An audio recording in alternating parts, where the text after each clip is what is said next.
வாங்க நம்ம பட்டூஸ் கிச்சனில் இன்றைக்கி ஒரு சூப்பரான டேஸ்ட்டில் பிசிபெல்லாபாத் எப்படி பண்ணுறதுன்னு பார்க்கலாம். இந்த சாப்பாடோட டேஸ்ட்டே பார்த்திங்கன்னா நம்ம ஃப்ரெஷ்ஷாக வறுத்து பொடி பண்ணி ஆட் பண்ணியிருக்க அந்த மசாலா தான். நல்லா சூடான சாப்பாட்டில் நல்லா நெய் கலந்து சாப்பிட்டு பாருங்கள், அதனுடைய டேஸ்ட்டே அல்டிமேட்டாக இருக்கும். வாங்க இந்த ரெசிபி எப்படி பண்ணுறதுன்னு பார்க்கலாம். இந்த ரெசிபிக்கு தேவையான எல்லா பொருளும் பார்த்திங்கன்னா ரெடி பண்ணி எடுத்து வச்சுருக்கேன். இந்த ரெசிபிக்கு ஒரு டம்ளர் அளவுக்கு சாப்பாட்டு அரிசி எடுத்துக்கோங்க. பொன்னி புழுங்க அரிசி எடுத்திருக்கேன். ஒரு டம்ளர் அரிசிக்கு 1/4 கப் அளவுக்கு துவரம்பருப்பு ஆட் பண்ணிக்கோங்க. அரிசியும் பருப்பும் 2-3 வாட்டி நல்லா கழுவிட்டு அரிசி முழுகிற அளவுக்கு தண்ணி விட்டு ஒரு அரை மணி நேரத்துக்கு நல்லா ஊற வச்சு எடுத்துக்கோங்க. கூடவே ஒரு சின்ன நெல்லிக்காய் சைஸ் புளியை தண்ணி ஊற்றி ஊற வச்சு எடுத்துக்கோங்க. இப்போ ஃப்ரெஷ்ஷாக ஒரு மசாலா ரெடி பண்ணிக்கலாம். அதுக்கு ஒரு பேனில் 2 ஸ்பூன் அளவுக்கு ஆயில் ஆட் பண்ணிக்கோங்க.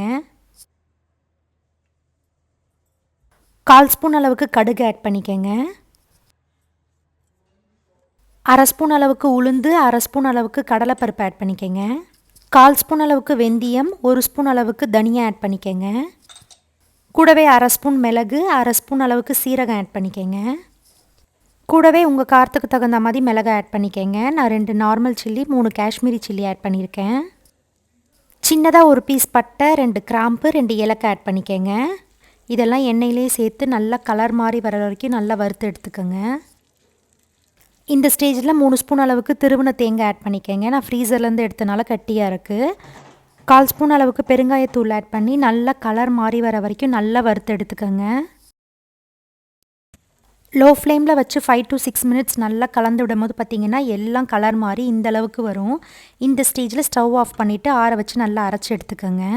இப்போ அரிசி பருப்பை வேக வச்சு எடுத்துக்கலாம். அதுக்கு ஒரு குக்கரில் நம்ம ஊற வச்சிருக்க அரிசியை நல்லா தண்ணி வடித்து ஆட் பண்ணிக்கோங்க.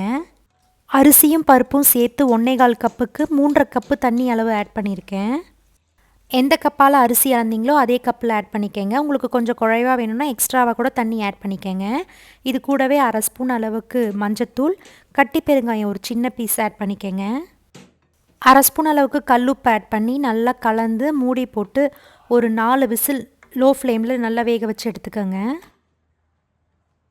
இப்போ அரிசி பருப்பெல்லாம் வேகிறதுக்குள்ளே காயெல்லாம் வேக வச்சு எடுத்துக்கலாம். அதுக்கு ஒரு கடாயில் 2 ஸ்பூன் அளவுக்கு ஆயில் ஆட் பண்ணிக்கோங்க.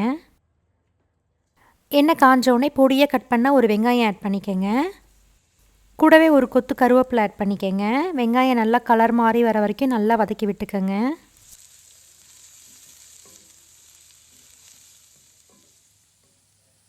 பத்து பல் அளவுக்கு பூண்டு, பொடியை கட் பண்ண பழமாக ஒரு தக்காளி ஆட் பண்ணிக்கோங்க. 1/4 ஸ்பூன் அளவுக்கு கல்லுப்பு ஆட் பண்ணி தக்காளி நல்லா வெந்து வர வரைக்கும் நல்லா வதக்கி விட்டுக்கோங்க. தக்காளி ஓரளவுக்கு மசிஞ்சு வந்தோடனே நம்ம கட் பண்ணி வச்சுருக்க காய்கறியெல்லாம் ஆட் பண்ணிக்கோங்க. ஒரு 10 போல் பீன்ஸை பொடியை கட் பண்ணி ஆட் பண்ணியிருக்கேன். கூடவே ஒரு பொடியை கட் பண்ண கேரட்டு, ஒரு கையளவுக்கு பச்சை பட்டாணி ஆட் பண்ணிக்கோங்க.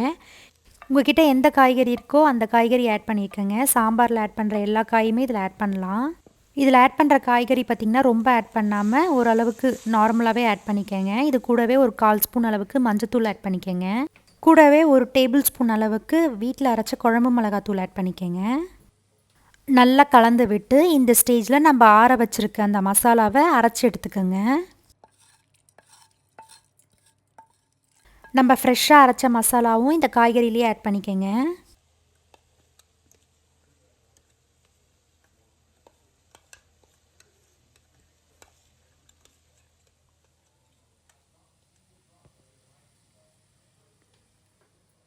நல்லா கலந்து விட்டு இதில் நம்ம ஊற வச்சுருக்க புளி தண்ணியும் கரைச்சி வடிகட்டி ஆட் பண்ணிக்கோங்க. ஆல்ரெடி சாப்பாட்டில் பார்த்திங்கன்னா நம்ம உப்பு ஆட் பண்ணியிருக்கோம், அதனால் பார்த்துட்டு ஆட் பண்ணிக்கோங்க. காய்கறிக்கு தகுந்த மாதிரி ஒரு 1/2 ஸ்பூன் அளவுக்கு ஆட் பண்ணிக்கோங்க.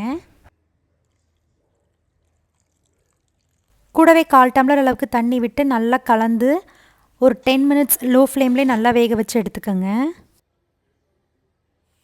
இந்த பக்கம் அரிசி பருப்பு பார்த்திங்கன்னா 4 விசில் வந்து ப்ரெஷர் ஃபுல்லாக ரிலீஸ் ஆகிடுச்சு. இப்போ இதை ஓப்பன் பண்ணிக்கலாம்.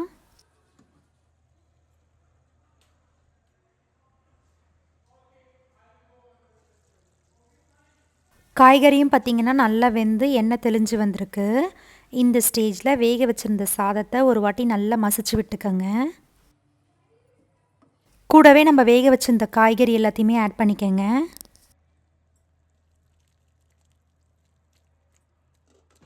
இந்த கடாயிலே பார்த்திங்கன்னா ஒரு அரை டம்ளர் அளவுக்கு சூடான தண்ணி ஆட் பண்ணிக்கோங்க. நல்லா கலந்து இது எல்லாத்தையுமே அந்த சாப்பாட்டில் ஆட் பண்ணிக்கோங்க. காய்கறி சாப்பாடு எல்லாம் ஒன்று சேர்ந்து வர மாதிரி நல்லா கலந்து விட்டுக்கோங்க.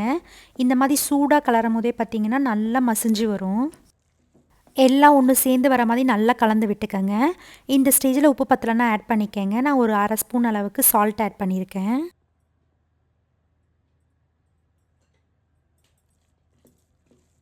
நல்லா கலந்து எல்லாம் ஒன்று சேர்ந்து இந்த அளவுக்கு வர மாதிரி கலந்து எடுத்துக்கோங்க. இப்போ அதுக்கு ஒரு தாளிப்பு கொடுத்துக்கலாம். அதுக்கு ஒரு பேனில் 2 ஸ்பூன் அளவுக்கு செக்கில் ஆட்டின சுத்தமான தேங்காய் எண்ணெய் ஆட் பண்ணிக்கோங்க. கூடவே 1/4 ஸ்பூன் அளவுக்கு கடுகு, உளுந்து, சீரகம், வெந்தயம், ஒரே ஒரு காஞ்ச மிளகாய் ஆட் பண்ணிக்கோங்க. கூடவே 5 முந்திரி, ஒரு கொத்தளவுக்கு கருவேப்பிலை ஆட் பண்ணிக்கோங்க. நல்லா கலந்து விட்டு இது கூடவே பொடியை கட் பண்ண ஒரு 5 போல் சின்ன வெங்காயம் ஆட் பண்ணிக்கோங்க.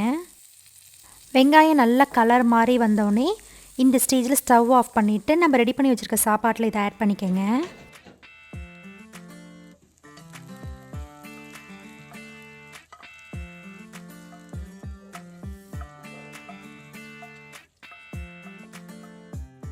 நல்லா கலந்து விட்டுக்கோங்க. இது கூடவே ஒரு கையளவுக்கு பொடியாக கட் பண்ண கொத்தமல்லி ஆட் பண்ணிக்கோங்க. நான் இதில் வீடியோ எடுக்க மறந்துட்டேன். நல்லா கலந்து சர்வ் பண்ணிங்கன்னா நம்மளுடைய சூப்பரான டேஸ்ட்டில் பிசிபெல்லாபாத் ரெடி. இந்த சாப்பாடை பார்த்திங்கன்னா சூடாக சாப்பிடும் போது தான் செம்ம சூப்பராக இருக்கும். இதுக்கு மேலேயே நல்லா நெய் கலந்து சாப்பிட்டு பாருங்கள். அதனுடைய டேஸ்ட்டு அல்டிமேட்டாக இருக்கும். நம்மளுடைய காரசாரமான இந்த பிசிபெல்லாபாத்தோட மெதுவடையும் அப்பளமும் வச்சு சாப்பிட்டு பாருங்கள். அதனுடைய டேஸ்ட்டே வேறு லெவலில் இருக்கும். ஸோ கண்டிப்பாக இந்த ரெசிபியை நீங்களும் உங்கள் வீட்டில் ட்ரை பண்ணி பார்த்துட்டு எப்படி இருந்ததுன்னு கமெண்ட் பண்ணுங்கள்.